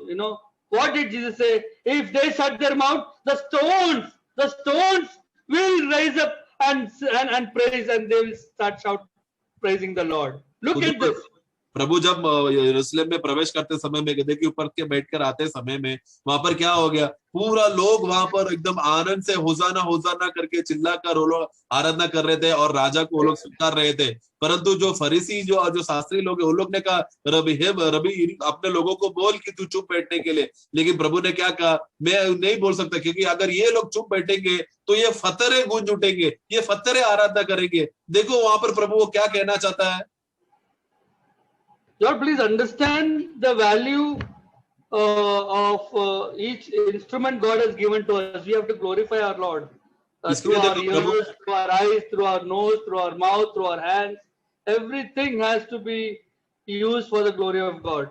इसलिए प्रभु ने हमारा शरीर में, हर एक व्यक्ति को अपना शरीर में एक एक अंग दिया है, वो एक एक अंगों का उसका कार्य होता है। प्रभु का एक एक अंगों को हमें इस्तेमाल करना है प्रभु का महिमा करने के लिए। हमारा आंख, हमारा कान, हमारा हाथ, हमारा देह, ये सब प्रभु को महिमा के लिए इस्तेमाल करना है। Verse 22, look at this, look at the function of the eye. The light of the body is the eye. और वाक्य 22 में single eye, single, the body is full of light. Every part, every members of our body is so important that it be used for the glory of God. Every single part of my body be for the glory of God. इसके लिए देखो वाक्य, उदाहरण के लिए वाक्य 22 में पढ़ते समय में, शरीर की दिया आंखें है, इसलिए यदि तेरा आंख निर्मल है तो तेरा सारा शरीर उजाला होगा। तो यानी कि वो देखो, वो आंख का वो कार्य वहां पर बता रहा है। वो आंख जब वो सही सेवा करेगा, उसका पूरा शरीर का वो लाभ उठाएगा। उसी तरह हमारा शरीर का एक एक अंग जो है प्रभु का महिमा के लिए इस्तेमाल करने के लिए एक पात्र है, एक उपकरण है। So Jesus was being glorified when they were singing Hosanna, because they were making use of their tongues, their throat, their voices properly according to the will of the Holy Spirit. तो इसके लिए जब प्रभु यरूशलेम में जब प्रवेश करके आते समय में और लोग उनका तारीफ कर रहे थे और होसाना होसाना चिल्लाते समय में, वहां पर परमेश्वर का महिमा हो रहा था, क्योंकि आत्मा का बहाव वहां पर कार्य कर रहा था। इसलिए प्रभु चाहता था कि सब लोग स्तुति और होसाना गाए। According to our works, it will be proved that day through the fire when it is tested, whether it was gold or silver or precious stones. और वो हमारा एक एक कार्य वो किस रीति से है करके कार्य के हिसाब से प्रभु जब आग से जब वो तोला जाएगा, परखा जाएगा, तब मालूम पड़ेगा वो प्रतिफल के दिन, भले क्या वो हम लोग ने सोना या चांदी या बहुमूल्य पत्थर का अवस्था में इस्तेमाल किया कि नहीं। In contrast to that, whether your work was wood, hay and grass, या फिर उसके विरुद्ध तुमने लकड़ी, घास, भूसा इस्तेमाल किया। what is the difference between these two categories of items mentioned? और ये दोनों उपकरण जो हमने पहला कोरिन्थियों 3 अध्याय में हम देखते हैं, सोना चांदी बहुमूल्य पत्थर और लकड़ी, घास, भूसा, ये दोनों में क्या फर्क है, खासियत क्या है? See, God has manifested himself through all these attributes like gold and silver and all. See, God cannot be compared with gold, silver, but his attributes can be surely seen through the qualities and the characteristics of each metals and each precious stones, and with that understanding, what the great servants of God or the ministers of God have understood is that if the nation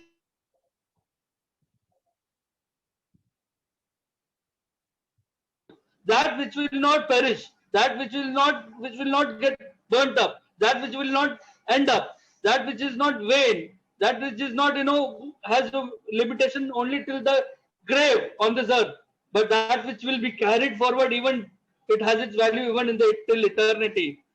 So the difference between what which will not burn and what will get burned is that one is one has eternal value and the other has got no eternal value. तो इसके This लिए is what we understand. तो देखो, जब वहां पर सोना चांदी बहुमूल्य पत्थर वहां पर बोलते समय में वहां पर हम देखते हैं कि प्रभु ने अपना गुण और अपना स्वभाव को ये सोना चांदी और बहुमूल्य पत्थर से अपना स्वभाव और गुण को बताया। देखो, सोना चांदी और बहुमूल्य पत्थर कभी परमेश्वर को प्रकट नहीं कर सकता या परमेश्वर को प्रतिबिंबित नहीं कर सकता, क्योंकि परमेश्वर का स्वभाव ऐसा है, परंतु उनका गुण, उनका स्वभाव प्रभु ने इस्तेमाल किया है ये सोना चांदी बहुमूल्य पत्थर को वहां पर उसको इस्तेमाल करके दिखाने के लिए। जो दास लोगों को इस रीति से वो वस्तुओं को वो लोग ने मूल्य समझा, तो वो गुणों को इस्तेमाल बताने के लिए वो वस्तुओं को लोग वो उसी गुण के हिसाब से वो लोग ने बताया है। परंतु यहाँ पर जब वो ये दो पदार्थों को इस्तेमाल करते समय में वहां पर विषय क्या है, वहां पर जल जाने का विषय है। वहां पर देखो, सोना चांदी और बहुमूल्य पत्थर रहेगा, वो बना रहने वाला वस्तु है, आग से जब ताया जाएगा, परंतु लकड़ी घास भूसा वो जलते समय में क्या है, वो आग में जाएगा तो वो बुझ जाएगा। मतलब क्या है, वो क्या दर्शाना चाहता है कि हम लोग जब हम काम करते समय में, अभी हम जो भी काम कर रहे हैं उसका कीमत ऐसा होगा कि जब वो तोलते समय में आगे चलकर अनंतता तक भी उसका काम आएगा। लेकिन अगर हम लोग लकड़ी घास भूसा इस्तेमाल कर रहा तो क्या होगा, वो जब तोलते समय में वो काम कैसा काम रहेगा, वो कुछ समय क्षण भर का काम का रहेगा, या फिर वो ऐसा काम है जो जल जाने वाला समय है, जो हम लोग आगे उसको लेकर जा नहीं सकता। वो फर्क बताने के लिए है सोना चांदी बहुमूल्य पत्थर और लकड़ी घास भूसा को इस्तेमाल किया है, वो पदार्थों वस्तुओं को इस्तेमाल किया है। एक बात है, जलता नहीं बल्कि आगे चलता है, दूसरा बात जल जाता है और उधर ही खत्म हो जाता है। And so this is the standard of test, that which is of eternal value or not. By that we can test whether the ministry or the labor of a particular brother or sister is appropriate or not. तो अभी यदि we cannot judge, but we can discern. तो इसके लिए अभी हम लोग ये बात से हम लोग समझ सकते हैं या हम लोग उसको परख सकते हैं, जान सकते हैं कि किस व्यक्ति का काम जो ज्यादा देर स्थिर रहने वाला काम रहेगा, जिसे हम लोग परख सकते हैं। हम लोग न्याय नहीं कर सकते, परंतु हम लोग परख सकते हैं जिसका काम ज्यादा टिकने वाला बातों का इस्तेमाल करके वो कर रहा है, तो वो ज्यादा टिक रहा है, तो वही भाई सही है, वही काम सही है, वही उपदेश सही है। I have a serious concern regarding Apollos, his ministry, because I am trying to discern and understand, because when he was asked to come, he did not go. I mean, that could be even a negative point, because Paul would not be asking him to come if he was not led by the Holy Spirit. So I want to understand. So therefore, Paul is trying to say that every man's labor will be judged on that day. Apollos' work also will be judged. My work also will be judged on that day. So because God knows the thoughts and the intention, with what intention I came and worked among you, and how Apollos came. So today you all do not come and judge this one is greater or that one is lower. Let that day only judge. तो इसके लिए, और मैं भाई Apollos के विषय में मैं उनके विषय में मेरा सोच रहा था कि उनका अवस्था क्या है करके, क्योंकि मैं सोच रहा था कि जब अपोलोस को बुलाया, पहला कोरिन्थी 16 अध्याय में जब पढ़ते समय में वहां पर हम देखते हैं कि अपोलोस वो अनुमति नहीं दिखाया, दिलचस्पी नहीं दिखाया आने के लिए। तो मैं सोच रहा था ये शायद एक नकारात्मक बात भी हो सकता है, अपोलोस के ऊपर हावी हो सकता है, क्योंकि पौलुस अगर जब बोलते समय में अपोलोस तू आ करके, वो आत्मा के प्रेरणा से ही वो बोला होगा कि अपोलोस को आने के लिए, परंतु वो तो अभी उसके विषय में अभी भले वो उसका अवस्था जो भी हो, निर्णय जो भी लिया हो, उस बात का न्याय प्रभु करेगा। वो अपोलोस जिस उद्देश्य से, जिस मनोभावना से बोला है, वो न्याय करने वाला प्रभु है। और मैं तुम्हारे बीच में आया, जो मैंने काम किया उसका सारा बातों का न्याय प्रभु करेगा। तुम लोग आपस में ये न्याय करके मत बोलो कि एक भाई बड़ा है दूसरा छोटा है, ये अच्छा है वो बुरा है, वो तुम्हारा काम नहीं है। Even a glass of water if you give to some man of God, you will be rewarded. But how you give, based upon that, you may even lose that reward. तो देखो, ये हम जब वाक्य पढ़ते हैं समय में, यदि तुम लोग एक गिलास पानी भी अगर दास को तुम लोग या प्रभु के लोगों को तुम लोग अगर गिलास का पानी भी अगर देगा तो तुमको प्रतिफल मिलेगा करके हम वचन पढ़ते हैं। परंतु जिस उद्देश्य से या जिस मनोभावना से तुमने पानी दिया रहेगा, उस मनोभावना के हिसाब से रहेगा प्रभु तुमको तोलेगा। अगर गलत मनोभावना रहेगा तो तुम लोग प्रतिफल खो सकते हो। Martha's work, labor was not wrong. There was nothing wrong about the labor, but the intention in the heart, how she labored, with murmuring, thinking negative against Mary, there she lost the reward. देखो, Martha ने जब जो काम उसने किया, जो परिश्रम उसने किया, वो परिश्रम गलत नहीं था, परंतु जिस उद्देश्य से उसने कार्य किया, कैसा उसने काम किया, परिश्रम किया, वो वहां पर है। क्योंकि वो कुड़कुड़ाते हुए और शिकायत करते हुए, वो मरियम के खिलाफ शिकायत करते हुए वो काम कर रही थी, जिसके वजह से वो प्रतिफल खो बैठी। Fasting, I can have reward for that. But how I fast, with what intention I fasted, to show myself I am very humble. If that has come, I lost my reward. तो देखो, मैं तो उपवास करने की वजह से मुझे प्रतिफल मिलेगा, ये सही है, परंतु उधर विषय वो नहीं है कि तुमने उपवास किया, बल्कि किस मनोभावना से तुमने उपवास किया वो है। यदि मैंने उपवास दूसरों को बताने के लिए, मैं बहुत बड़ा भक्त हूँ, मैं बहुत बड़ा आदमी, ये दिखाने के लिए यदि अगर तुमने उपवास किया है, तो मैं बताना चाहता हूँ कि तुम प्रतिफल को तुम खो बैठोगे। This is the time for us, for everyone, to start serving the Lord, to start praising the Lord, to start living for the Lord. Every single moment we are getting is redeem the time, because we have very, very few time left to collect the rewards, to lay the treasure in heaven. There is no other way. If you all do not serve any brother, if you all do not do any ministry, then you cannot collect any reward. You cannot lay treasure in heaven. You are wasting the time. इसके लिए प्रियो, मैं आपको बताना चाहता हूँ कि अभी हमारे पास बहुत कम समय है जो प्रभु हमें इस दुनिया में हमें जो रखा है, प्रभु का आगमन के विषय में देखा जाए तो, इसलिए जितना समय मुमकिन हो सकता है उतना समय इस्तेमाल करो प्रभु को उपस्थिति में सेवा करने के लिए, प्रभु का आराधना करने के लिए, भाईचारा में और भाइयों के सेवा के विषय में, क्योंकि वो प्रभु बहुत जल्दी आने वाला। अभी ज्यादा समय नहीं है। यदि अगर हम लोग खड़े नहीं रहे सेवा के लिए, अगर आगे नहीं बढ़ोगे, तो हम लोग को फिर स्वर्ग में धन इकट्ठा करने के लिए नहीं होगा, फिर हमको प्रतिफल इकट्ठा करने नहीं होगा, तो वो देरी हो जाएगी। अभी थोड़ा ही समय बचा है। There are deeper things which I want to share. Because of the time limitation, we will curtail it. And the gold, silver, and precious stone, they talk about the Trinity, the Father, Son, and the Holy Spirit. They somewhere they exemplify the characteristics of Father, Son, and the Holy Spirit.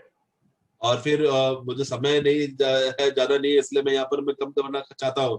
परंतु वो सोना चांदी जो बहुमूल्य पत्थर जो है, वो एक अर्थ से अगर देखा जाए तो वो पिता पुत्र पवित्र आत्मा का गुणों को भी वहां पर हम देख सकते हैं, सोना चांदी और बहुमूल्य पत्थर। Brothers and sisters, I just want to encourage everyone. The word of God is so beautiful. We can just enjoy with the word of God and go before the Lord and sit in His presence and be blessed by His sharing, by His speaking. And once you are blessed and shared, I am telling you, you will not be able to keep quiet. You will want to tell and spread it out through all the brothers. तो इसके लिए प्रियो, इसलिए आप सब लोग प्रभु का वचन में अपने आप को समर्पण करें, प्रभु का वचन की उपस्थिति में, क्योंकि प्रभु का वचन इतना मूल्यवान है और इतना सुंदर है। एक बार उस प्रभु का वचन का वो असली धन अगर हमारे सामने प्रकट हो जाएगा और आत्मा कार्य किया, हमें चुप बैठने के लिए मन नहीं करेगा, बल्कि तुरंत हम लोग दूसरों को बांटने के लिए, दूसरों के साथ संगति करने का प्रेरणा मिलकर उसी में हम लोग तड़पते रहेंगे। That is the very nature. That is the very nature, because it is volatile and it is like a liquid which doesn't become solid concrete. It flows out if it gets a channel. इसके लिए क्योंकि जो प्रभु का वचन का वो जो आनंद जो है, वो उसका खासियत यह है कि वो एक पानी के समान है। वो कभी एक जगह पे स्थिर नहीं रहता, जिधर भी खुला जगह मिलेगा उधर वो बहने का कोशिश करेगा। ये है वो वचन का आनंद का खासियत। Praise the Lord. Praise the Lord. Man, Praise the Lord. I think I've taken so much time today. No problem.